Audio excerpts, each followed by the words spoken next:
श्री कृष्ण गोविंद हरे मुरारी, हे नाथ नारायण वासुदेव।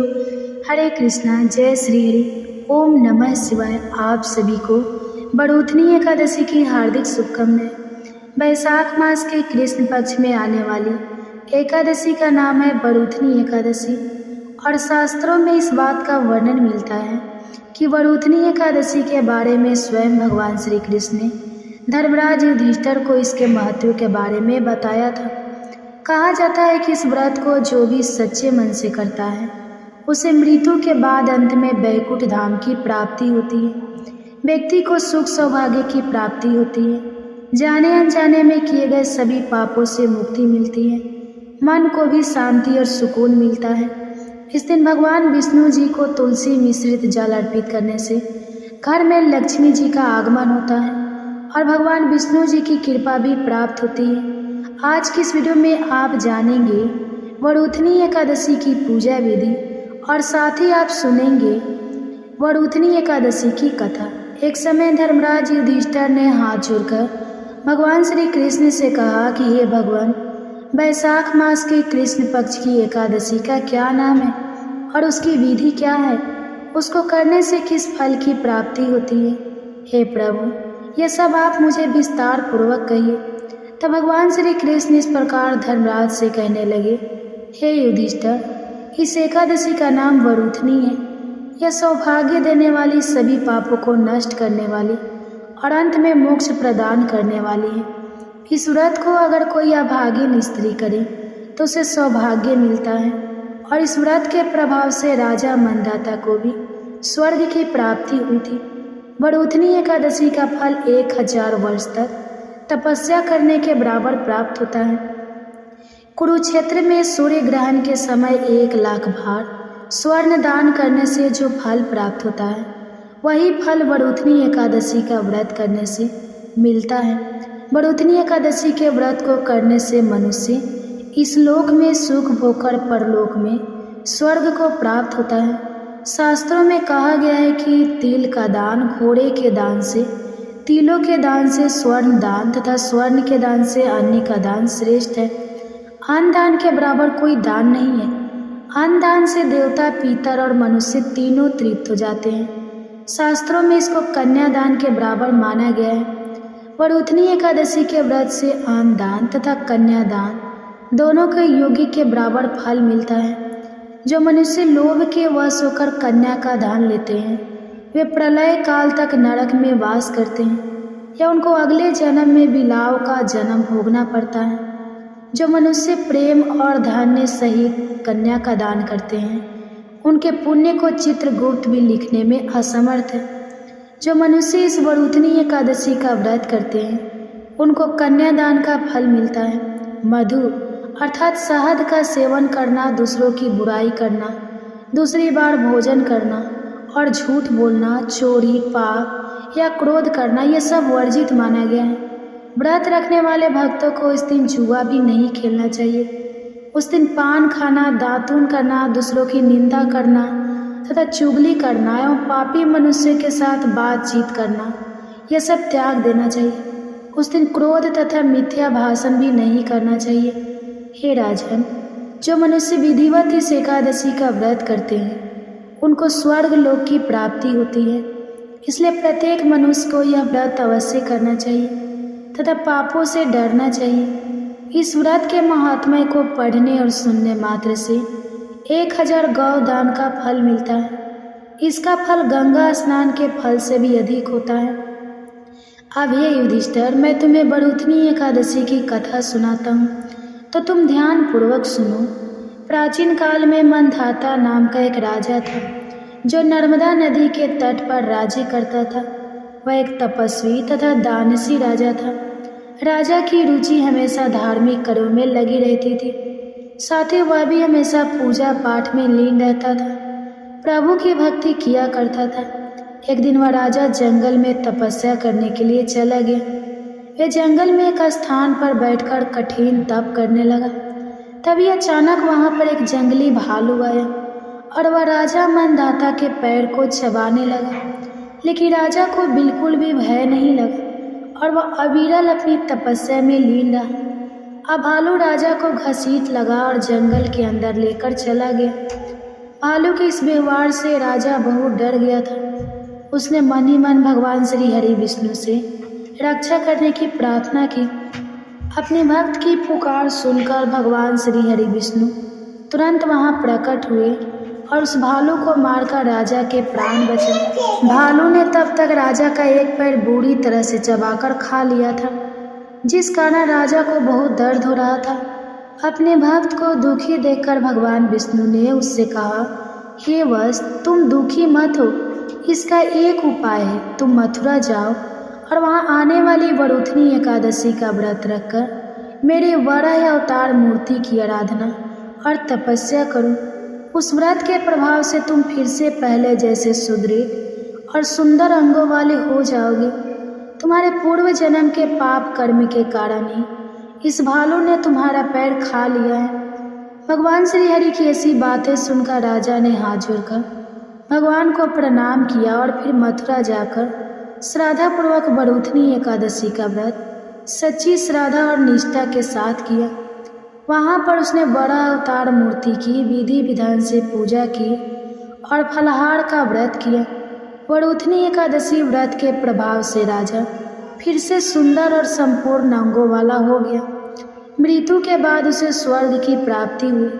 इस प्रकार जिस तरह से वरुथनी एकादशी के प्रभाव से राजा मनदाता को कष्टों से मुक्ति मिली, इसी प्रकार से यह व्रत भी अपने भक्तों को हर प्रकार की कष्टों से मुक्ति दिलाने वाला और मोक्ष प्रदान करने वाला है। धर्मराज जी को वरुथनी एकादशी व्रत की कथा सुनाकर भगवान श्री कृष्ण मौन हो गए। इस प्रकार कथा का सार यह है कि सौभाग्य का आधार संयम है। हर प्रकार संयम रखने से मनुष्य की सुख और सौभाग्य में वृद्धि होती है। अगर प्राणी में संयम नहीं है तो उसके द्वारा किए गए सब त्याग और भक्ति, पूजा आदि कुछ सब कुछ व्यर्थ हो जाती है। आइए अब जानते हैं एकादशी माता की कथा। एक बार एक राज्य में एक राजा रहा करता था। राजा बहुत ही बुद्धिमान और बलशाली था।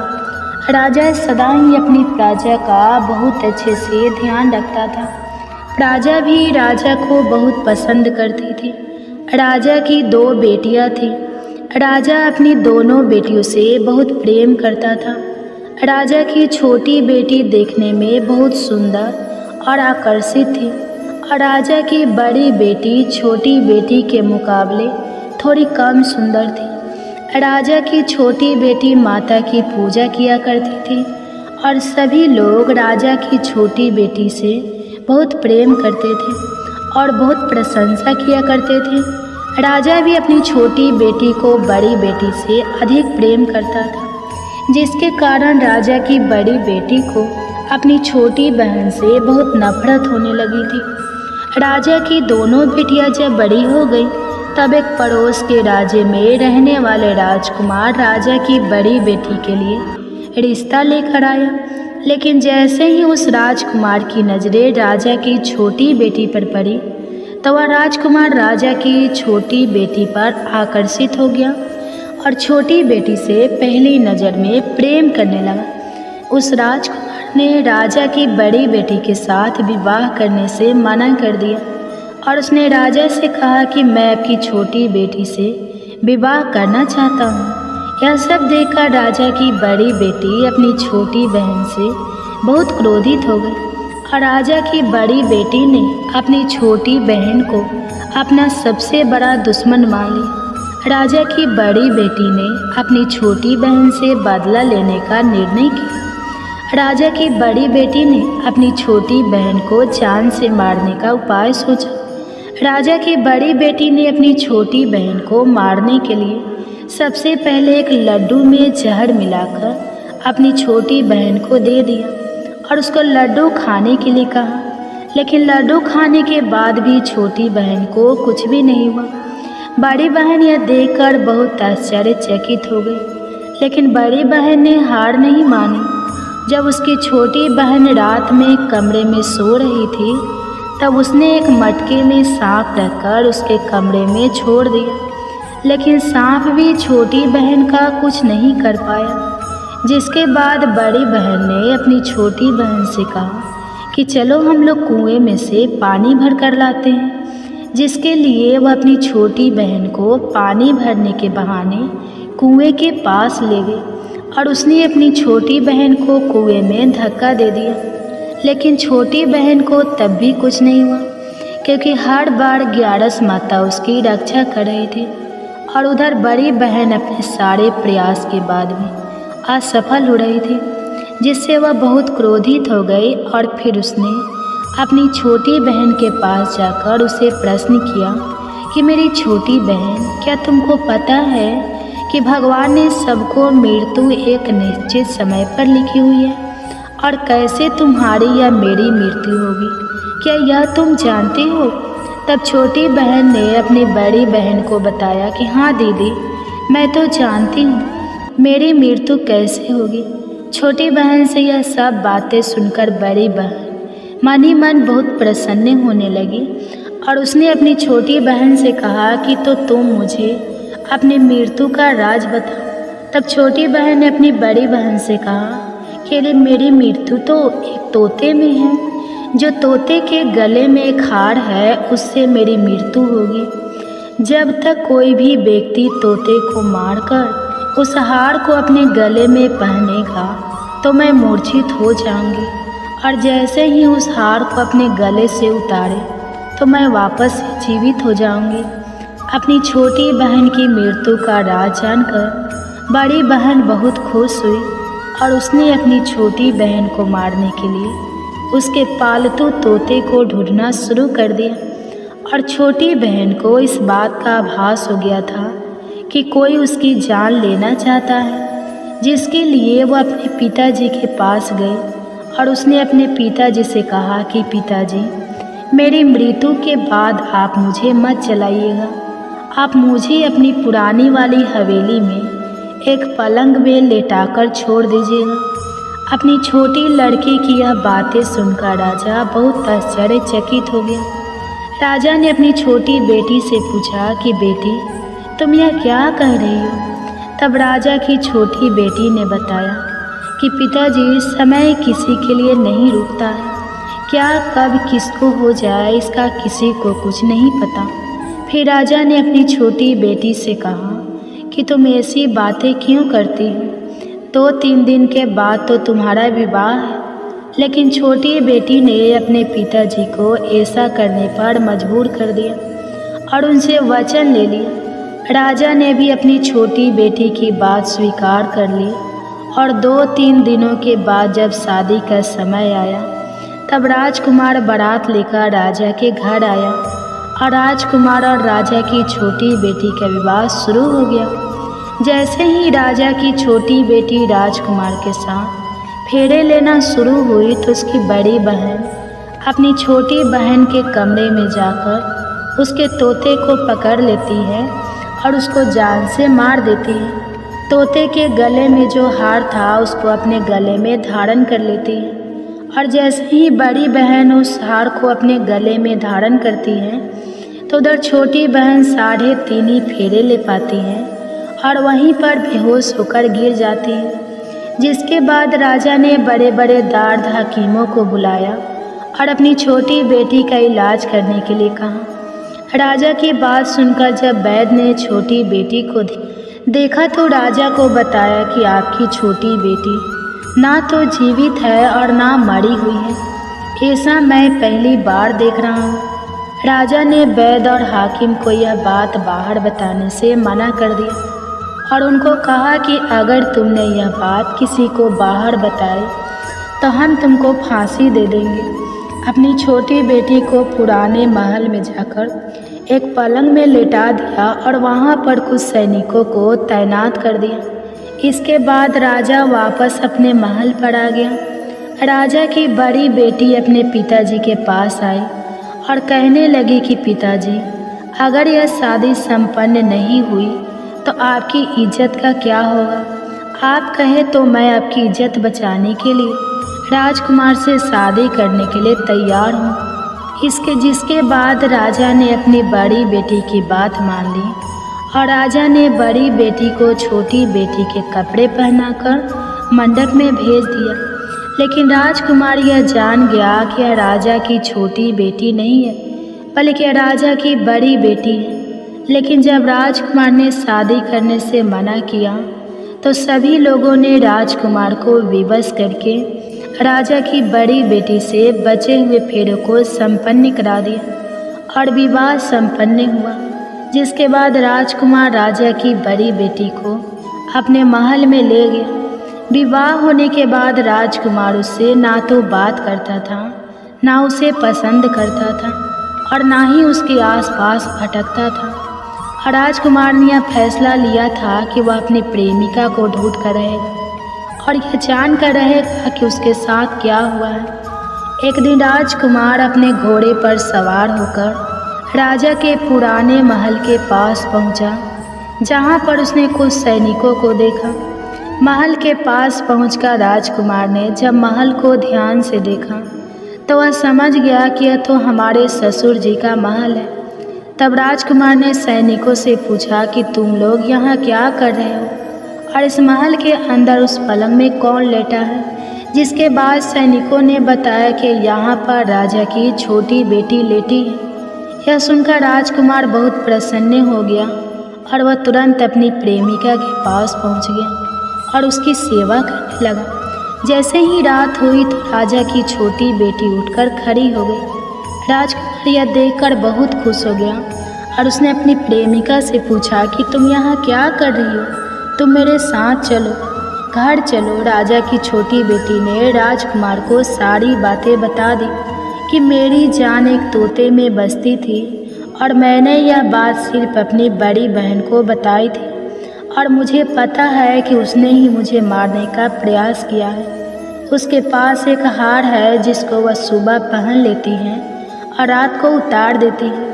जब तक वह हार को पहन कर रखती है तब तक मैं मूर्छित रहती हूँ और जैसे ही वह हार को उतार देती है तो मैं जीवित हो जाती हूँ। और जब तक मेरी बड़ी बहन के पास वह हार रहेगा तब तक मैं ऐसे ही जीवित और मूर्छित होती रहूँगी। अगर मेरी बड़ी बहन के पास जो हार है वह मेरे हाथ लग जाए तो मैं हमेशा के लिए जीवित हो जाऊँगी। राजकुमार यह सब बातें सुनकर राजा की छोटी बेटी के पास रहने का निर्णय लेता है और उसने अपने बचे हुए सारे फेरे उस पलंग में लेटी हुई राजकुमार की छोटी बेटी के साथ ले लिए और अपना विवाह पूर्ण कर लिया और वहीं पर वह रहने लगा। देखते ही देखते कुछ समय में राजा की छोटी बेटी और राजकुमार की पत्नी गर्भवती हो गई। एक दिन राजकुमार को किसी काम से बाहर जाना पड़ा। तब छोटी बहन के पेट में बहुत तेज से दर्द होने लगा, जिसके बाद उसने माता का आह्वान किया। जिसके बाद वहाँ माता प्रकट हुई और उन्होंने अपने भक्तों के दर्द को दूर किया और एक पुत्र की प्राप्ति करवाई। और वहीं पर अचानक से राजकुमार भी आ गया। राजकुमार ने ग्यारस माता को देखा तो वह आश्चर्यचकित हो गया और उसने तुरंत ग्यारस माता को प्रणाम किया। और ग्यारस माता ने राजकुमार से कहा, जब तुम्हारा पुत्र 5 वर्ष का हो जाए तो तुम आकर अपनी पत्नी का हार इसकी गली में डाल देना।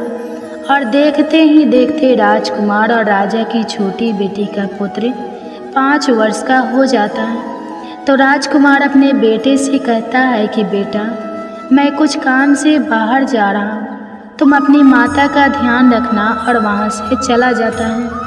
राजा को बाहर निकलता देखकर बड़ी बहन के सैनिक देख लेते हैं और बड़ी बहन को जाकर सारी बातें बता देते हैं। जिसके बाद बड़ी बहन अपनी छोटी बहन के पुत्र को वहाँ से उठवा लेती है और उसको मरवा देती है। छोटी बेटी के पुत्र के 2 टुकड़े करवा देती है। पहला टुकड़ा चक्के के पास छुपा देती हैं और दूसरा टुकड़ा अपने पलंग के नीचे रख लेती है। अब ग्यारस माता भिखारी का रूप लेकर आती हैं और एक भिखारी का रूप रखकर बड़ी बहन के पास चली जाती है। जिसके बाद वहाँ पर भिक्षा मांगने लगती है। तो बड़ी बहन अपने सैनिकों से कहती है कि जाकर भिक्षा दे दो। लेकिन जैसे ही नौकर ग्यारस माता को भिक्षा देने के लिए आते हैं तो माता उन्हें मना कर देती है और कहती है कि मैं तुम्हारी महारानी से ही भिक्षा लूँगी। जिसके बाद बड़ी बहन स्वयं ही भिक्षा देने के लिए माता के पास आती है। तब माता एक बिल्ली का रूप लेकर उसके कमरे में चली जाती हैं और वहाँ पर छोटी बेटी के पुत्र के 2 टुकड़ों को आपस में जोड़ देती है और उसे जीवित कर देती है। फिर उसे वहाँ से ले जाती है। राजकुमार अपने बेटे को लेकर अपनी पत्नी के पास आ जाता है और उसे कहता है कि तुम इसका ध्यान रखना। अगर तुम इस बच्चे का अच्छे से ध्यान रखोगी तो मैं तुमसे बात करूँगा। एक दिन राजकुमार अपने बच्चे से कहता है कि तुम मम्मी से उनके गले का हार मांग लो। तो अपने पिता की बात मानकर राजकुमार का लड़का अपनी मम्मी के पास जाता है और कहता है कि मम्मी मुझे तुम्हारा हार चाहिए। यह सुनकर पहले तो बड़ी बहन बहुत क्रोधित होती है, पर उसको याद आता है कि राजकुमार ने कहा था कि अगर मैं इस बच्चे का ध्यान अच्छे से रखूंगी तो वह मुझसे बात करेंगे, जिसके कारण वह हार उस बच्चे को दे देती है और वह तुरंत हार को ले जाकर अपने पिताजी को दे देता है। और तभी राजकुमार अपने बेटे को लेकर वहाँ से जाने लगता है और अपनी पत्नी से कहता है कि तुम हमारे लिए खाना बनाकर रखना, मैं शाम को आकर तुम्हारे साथ खाना खाऊंगा। और वह अपने बेटे को लेकर वहाँ से चला जाता है, जिसके बाद वह राजा के पास जाता है और उनको सारी बातें बता देता है। राजा अपनी बड़ी बेटी की यह करतूत सुनकर बहुत क्रोधित होते हैं और अपनी परवरिश पर ही दोष देने लगते हैं। राजकुमार को अपनी छोटी बेटी के साथ रहने के लिए आदेश दे देते हैं। इस प्रकार 11 माता की कृपा से राजकुमार और राजा की छोटी बेटी सुखपूर्वक रहने लगी। प्रेम से बोलिए एकादशी माता की जय। प्रेम से बोलिए माता लक्ष्मी और भगवान विष्णु की जय, माता पार्वती और भगवान शंकर की जय। कथा के बाद अब आप आरती श्रवण कीजिए। ओम जय एकादशी माता मैया, जय एकादशी माता, विष्णु पूजा व्रत को धारण कर, विष्णु पूजा व्रत को धारण कर, शक्ति मुक्ति पाता। ओम जय एकादशी माता, तेरे नाम गिना देवी, भक्ति प्रदान करनी मैया, भक्ति प्रदान करनी, गण गौरव की देनी, गण गौरव की देनी, माता शास्त्र में वर्णी, माता शास्त्र में वर्णी। ओम जय एकादशी माता, मार्गशीर्ष की कृष्ण पक्ष की उत्पन्न विश्वरणी, जनमी मैया उत्पन्न विश्व तारे जनमी, शुक्ल पक्ष में हुई मोक्षदा, शुक्ल पक्ष में हुई मोक्षदा, मुक्ति दाता बन आई। ओम जय एकादशी माता, पौष की कृष्ण पक्ष की सफला नामक है, सफला नामक है, शुक्ल पक्ष में होए पुत्रदा, आनंद अधिक रहे। ओम जय एकादशी माता, नाम सटितिला, माघ मास में कृष्ण पक्ष आवे मैया, कृष्ण पक्ष आवे, शुक्ल पक्ष में जया कहावे, शुक्ल पक्ष जया कहावे, विजय सदा पावे। ओम जय एकादशी माता, विजया फागुन कृष्ण पक्ष में, शुक्ला आमल की मैया, शुक्ला आमल की मैया, पापे मोचनी कृष्ण पक्ष में, चैत्र महाबली की। ओम जय एकादशी माता, चैत शुक्ल में नामे कमदा, धन देने वाली मैया, धन देने वाली मैया, नाम बरुथिनी कृष्ण पक्ष में, नाम बरुथिनी कृष्ण पक्ष में, वैशाखी माह वाली। ओम जय एकादशी माता, शुक्ल पक्ष में हुई मोहिनी, आप सह कृष्ण पक्ष नाम, निर्जला सब सुख करने नाम, निर्जला सब सुख करने शुक्ल पक्ष रखी। ओम जय एकादशी माता, योगिनी नाम आषाढ़ में जानो, कृष्ण पक्ष करनी देव सैनी नाम कहाओ, शुक्ल पक्ष धरनी। ओम जय एकादशी माता, कामिका श्रावण मास में आवे, कृष्ण पक्ष कहिए श्रावण शुक्ला होए, पवित्र आनंद से रहिए। ओम जय एकादशी माता, आजा भाद्रपद कृष्ण पक्ष के परिवर्तन शुक्ला इंद्र आश्विनी, कृष्ण पक्ष में इंद्र आश्विनी, कृष्ण पक्ष में भवसागर निकला। ओम जय एकादशी माता, पापे कुंसा शुक्ल पक्ष में आपे हरनहारी, रामा माँ कार्तिक में आवे सुखदायक भारी। ओम जय एकादशी माता, देवोत्थिनी शुक्ल पक्ष की दुख ना सके, मैया दुख ना सके, मैया पावन मास में करूँ विनती, पावन मास में करूँ विनती, पार करो नैया। ओम जय एकादशी माता, परमा कृष्ण पक्ष में होती, जन मंगल करनी मैया, जन मंगल करनी मैया, शुक्ल मास में होए पगनी, शुक्ल मास में होए पगनी, दुख दरिद्र। ओम जय एकादशी माता, जो कोई आरती एकादशी की भक्ति सहित गावे, मैया भक्ति सहित गावे, जन गुरु देता स्वर्ग का वासा, जन गुरु देता स्वर्ग का वासा, निश्चय वह पावे। ओम जय एकादशी माता, ओम जय एकादशी माता, ओम जय एकादशी माता। प्रेम से बोलिए एकादशी माता की जय, प्रेम से बोलिए लक्ष्मी नारायण भगवान जी की जय। आशा करती हूँ आप सभी का पुत्रदा एकादशी का व्रत सफल हो और भगवान श्री लक्ष्मी नारायण जी की कृपा आप और आपके पूरे परिवार पर सदा बनी रहे। आपको यह कथा पसंद आई हो तो वीडियो को लाइक करिएगा, शेयर करिएगा, कमेंट्स में भगवान श्री विष्णु जी और माता लक्ष्मी जी की जय लिखिएगा और चैनल को सब्सक्राइब कीजिएगा। जय श्री राधे राधे कृष्णा। प्रिय श्रोताओ, एकादशी के दिन एकादशी व्रत कथा के साथ ही 11 माता की कथा की भी अवश्य ही सुननी चाहिए। इससे व्रत का पूर्ण फल प्राप्त होता है। तो आइए सुनते हैं 11 माता की कथा।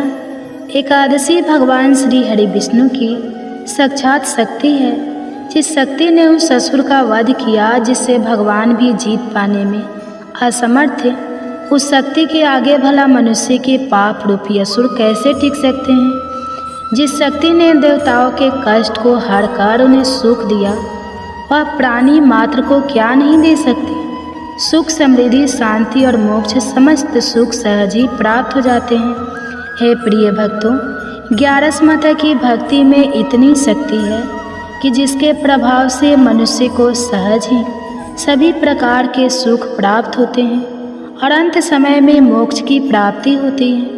11 माता की कथा के अनुसार सतयुग में एक महाभयंकर दैत्य हुआ करता था। उस दैत्य का नाम था मूढ़।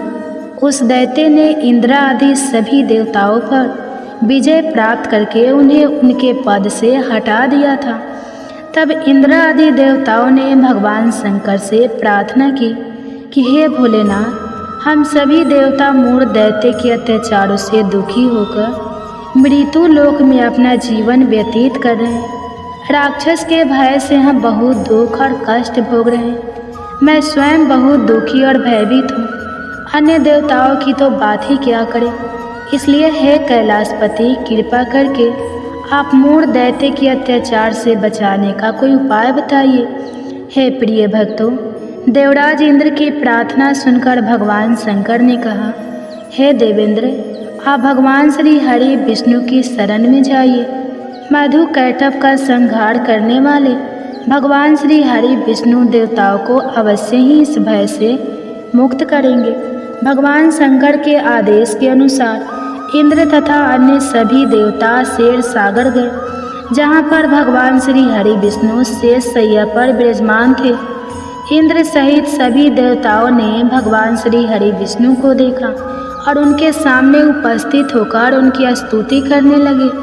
देवता कहने लगे, हे तीनों लोकों के स्वामी, आप स्तुति करने योग्य हैं। हम सभी देवताओं का आपको कोटि कोटि प्रणाम है।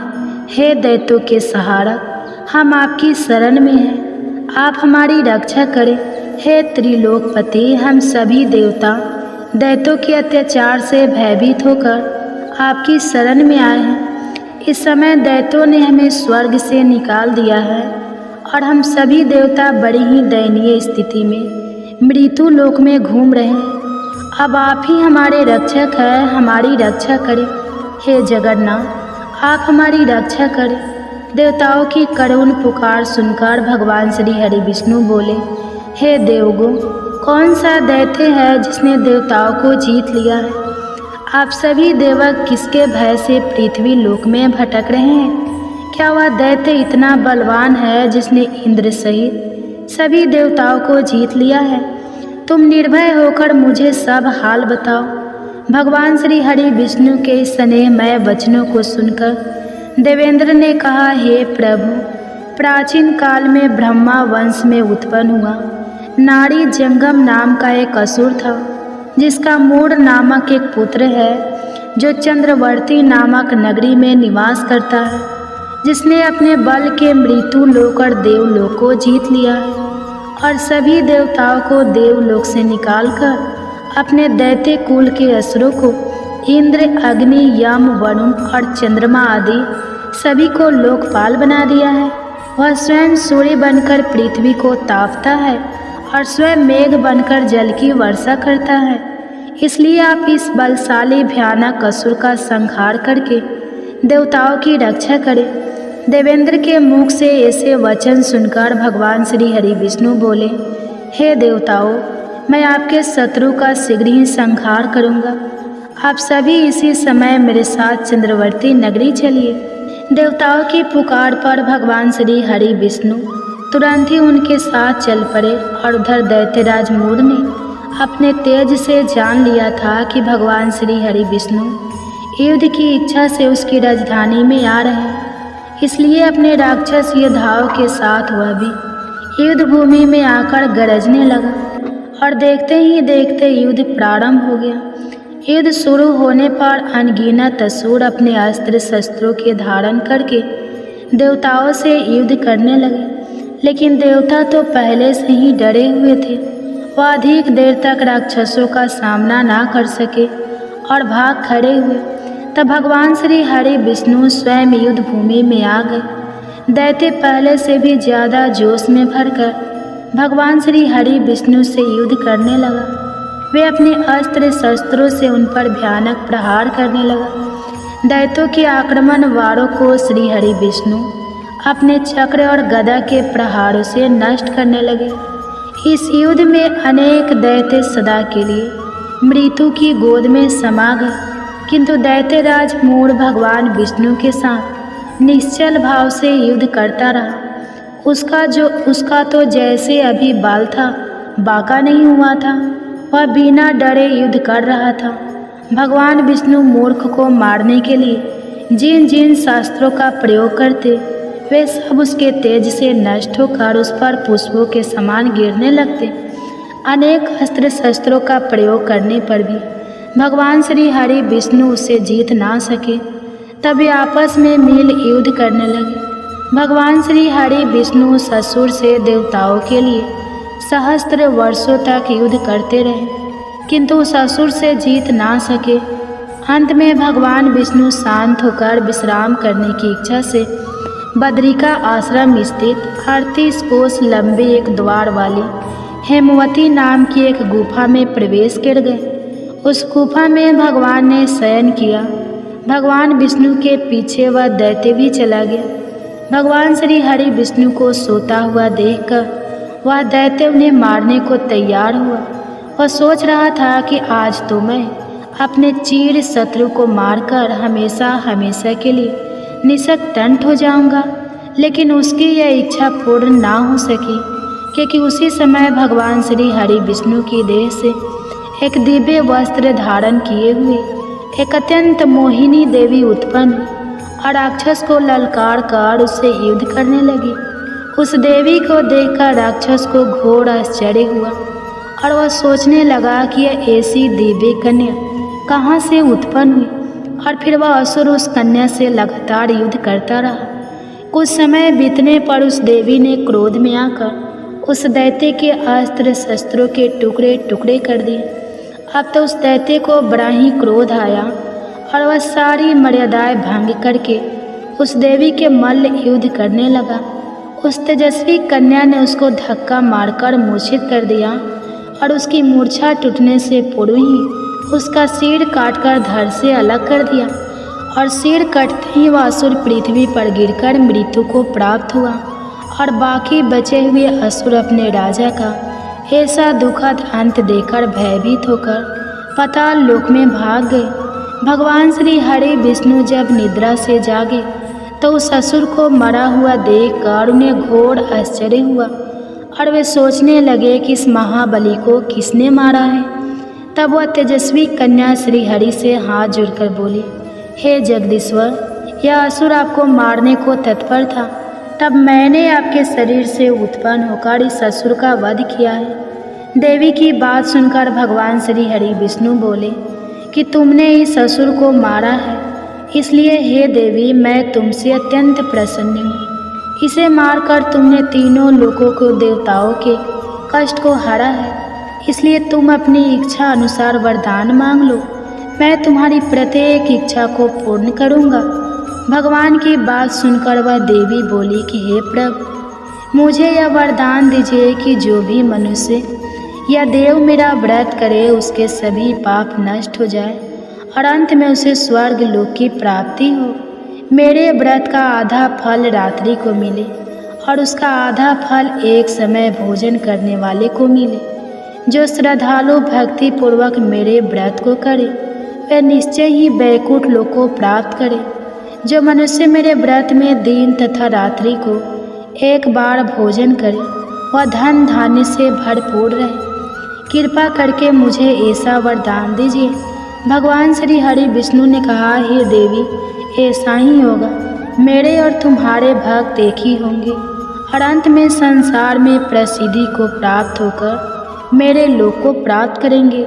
हे कल्याणी, तुम एकादशी को पैदा हुई हो, इसलिए तुम्हारा नाम भी एकादशी हुआ तथा जो मनुष्य इस दिन व्रत करेंगे उनके समस्त पापों समूल नष्ट हो जाएंगे। तुम मेरे लिए अब तीज, अष्टमी, नवमी और 14 से भी अधिक प्रिय हो। तुम्हारे व्रत का फल सभी तीर्थों के फल से भी महान होगा। यह मेरा अष्टांग का कथन है। इतना कहकर भगवान श्री हरि विष्णु उसी स्थान पर अंतर ध्यान हो गए। तो सभी प्रेम से बोलिए एकादशी माता और विष्णु भगवान की जय। हे प्रिय भक्ते, तो आइए अब सभी मनोकामनाओं को पूर्ण करने वाली तुलसी माता की बड़ी ही पावन कथा को सुनते हैं। एक बार एक गांव में एक बुजुर्ग महिला रहा करती थी। वह प्रतिदिन पूजा पाठ किया करती थी। वह रोज तुलसी माँ की पूजा करती थी और वह बुजुर्ग महिला रोज तुलसी माता से कहती, हे तुलसी माँ, तुम मुझे बहू दे, पीताम्बर की धोती दे, मीठा मीठा घास दे, बैकुंठ में वास दे, चटक की चाल दे, पटक की मौत दे, चंदन का काठ दे, रानी का काज दे, दाल भात का भोजन दे, ग्यारस की मौत दे और कृष्ण जी का कंधा दे। वह बुजुर्ग महिला हर महीने महीने में तुलसी माता की रोज पूजा करती थी और उनके बिरले को रोज सींचती थी। तुलसी माता बुजुर्ग महिला की बात सुनकर धीरे धीरे सूखने लगे। तभी भगवान श्री कृष्ण जी ने देखा कि तुलसी माता सूख रही है। और तभी एक दिन भगवान श्री कृष्ण तुलसी माता जी के पास प्रकट हुए और भगवान श्री कृष्ण जी ने तुलसी माता से पूछा, तुम क्यों सूख रही हो? सभी महिलाएं तुम्हारी पूजा करती है और तुमको रोज सींचती हैं, लेकिन फिर भी तुम सूखती जा रही हो, इसका कारण क्या है? जिसके बाद तुलसी माता ने भगवान श्री कृष्ण जी से कहा कि हे प्रभु, एक बुजुर्ग महिला मेरे पास रोज आती है और रोज एक ही बात बोलती है कि हे तुलसी माता, सबकी दाता मैं तेरा बिरला सींचती हूँ, तो मुझे बहू दे, पीताम्बर की धोती दे, मीठा मीठा घास दे, बैकुंठ में वास दे, चटक की चाल दे, पटक की मौत दे, चंदन का काठ दे, रानी सर राज दे, दाल भात का भोजन दे, ग्यारस की मौत दे और कृष्ण जी का कंधा दे। मैं उस बुजुर्ग महिला की सारी मनोकामनाएं पूरी कर सकती हूँ, लेकिन उसकी एक मनोकामना पूरी नहीं कर सकती। मैं कृष्ण जी का कंधा कहाँ से दूंगी?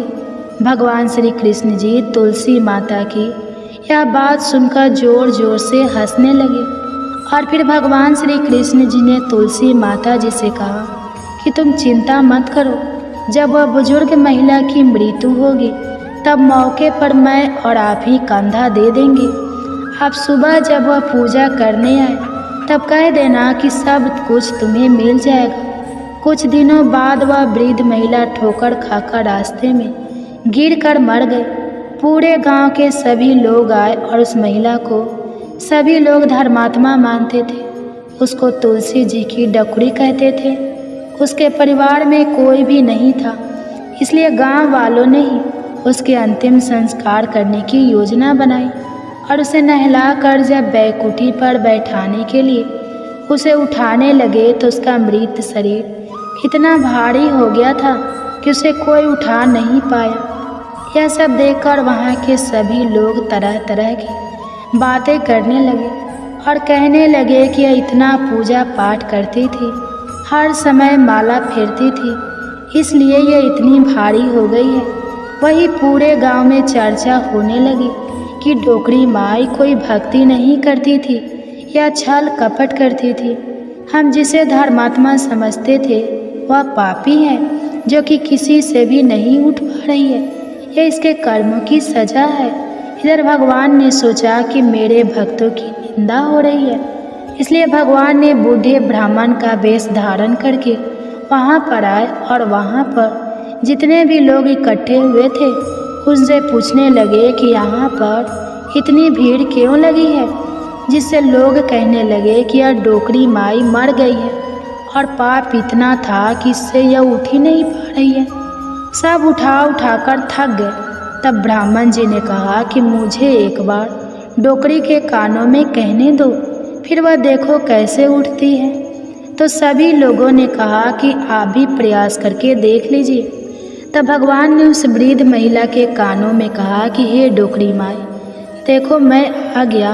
और जो भी बुढ़िया माई पूजा करते समय शब्द कहती थी वह शब्द उसके कानों में कहने लगे, तू बिरला सींच मेरा, मैं करूँ निस्तार तेरा। डोकरी माई बहू ले, बेटी ले, पोता ले, लड्डू ले, पीताम्बर की धोती ले, गहना ले, घी का घड़ा ले, मीठा मीठा खीर और पूड़ी ले, दाल भात का भोजन ले, धन दौलत ले, बेटा पोता को काम ले, तुलसी का पत्ता ले, मुंह में गंगा जल ले, 11 माता को दीन ले, श्री कृष्ण जी का कंधा ले। इतना सुनते ही डोकरी हल्की हो गई। भगवान ने बोला, आओ और उसको उठाओ। भगवान ने हाथ लगाया और डोकरी उठ गई। सबको बड़ा ही आश्चर्य हुआ। उसे खूब धूमधाम से ले जाया गया। भगवान उसे अपने कंधे पर ले गए। पूरे गांव में इसकी चर्चा होने लगी, जिससे उसको मुक्ति मिल गई और वह बैकुंठ में चली गई। सभी लोग देखते रह गए। सभी लोगों ने देखा कि शमशान घाट तक तो ब्राह्मण साथी आया था, लेकिन अब वह दिखाई नहीं दे रहा है। इससे लोगों को समझ में आ गया कि वह और कोई नहीं, स्वयं भगवान ही बूढ़े ब्राह्मण के रूप में आए थे। तो बोलिए श्री राधा कृष्ण भगवान की जय। बोलिए श्री तुलसी शालिग्राम